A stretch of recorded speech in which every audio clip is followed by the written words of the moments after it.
తర్వాత మన జిల్లా 40 సంవత్సరాల పరిచయం. నేను విద్యార్థి ఉద్యమం నుంచి పార్టీ ఉద్యమం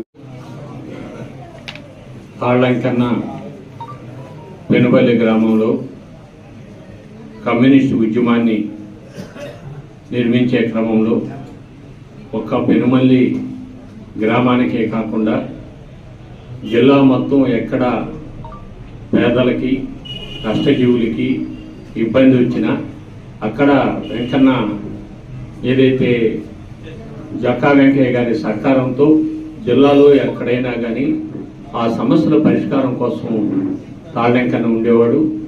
అదేవిధంగా ఈ కోవూరు నియోజకవర్గానికే కాకుండా ఈ జిల్లాలో ఎక్కడ ఇచ్చిన భూ సమస్యల మీద పనిచేసే క్రమంలో అక్కడికి పోయి కమ్యూనిస్టు ఉద్యమంలో అనేక ఆటుపోట్లకి అనేక కేసులు సుమారు 20 కేసులు ఉన్నా కానీ కేసులకు భయపడకుండా తక్కువ చదువుకున్నా కానీ రష్యాలో కమ్యూనిస్టు ఉద్యమం ఎలా జరిగింది, లేదు చైనాలో ఎట్లా అధికారంలోకి వచ్చింది, వియత్నాంలో ఎట్లా ఆడ పోరాటాలు జరిగాయనేటువంటి అనేక సందర్భాల్లో చెప్పేవాడు.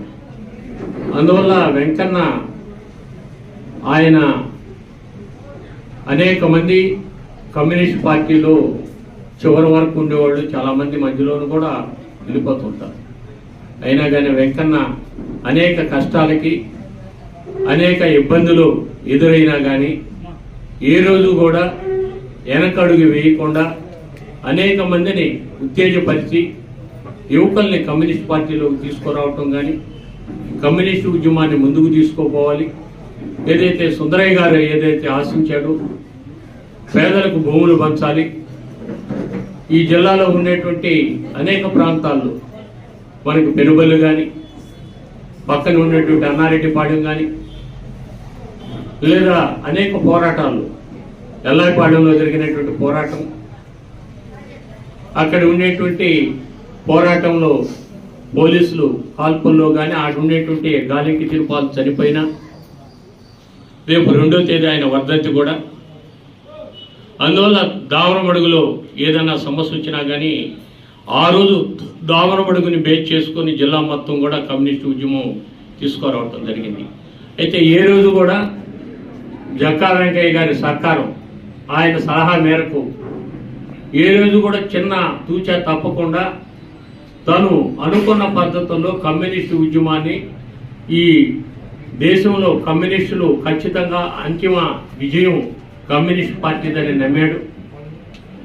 ఆ విధంగా ఏదైతే ప్రపంచంలో అనేక మార్పులు జరుగుతున్నాయి, అనేక దేశాల్లో కమ్యూనిస్టు ఉద్యమం పెరుగుతుంది, మన దేశంలో కూడా ఖచ్చితంగా వస్తుంది. చివరిగా అంటే తను చనిపోబోయే ముందు 1 నెల ముందు కూడా ఆ మాట చెప్పేవాడు.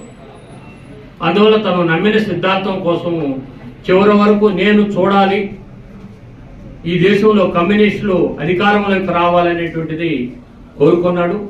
తను చివరి వరకు కమ్యూనిస్టుగానే జీవించాడు, సాధారణమైనటువంటి జీవితం గడిపాడు, అనేక పోరాటాలకి నాయకత్వం వహించాడు.